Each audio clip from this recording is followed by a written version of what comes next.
aan een hond denken. Aan een hond die een wild knien opjaagt, deerbiedt het vel, iepen squat en de bonkjes van de poorten tussen de kaken knappen liet.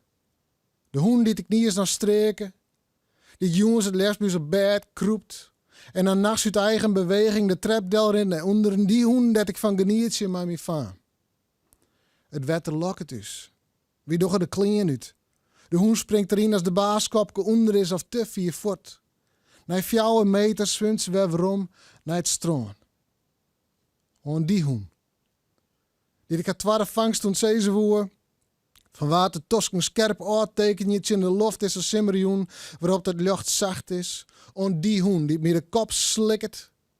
En mij on heeft bien trustofkes die bij beiden vrijkomen als ik haar aanhelje.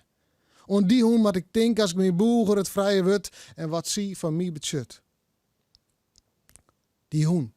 Maak het mij hoe het haar baas en ik is vrijmeid. Hoe het lee en taal van 2 vreemden hadden taggelijk vernijen. Us moelen jeske bakjes, maar rode nam, uitdrukt en opsmookt. Zie het Lucie. En ik leer van haar wat ik te kiezen heb.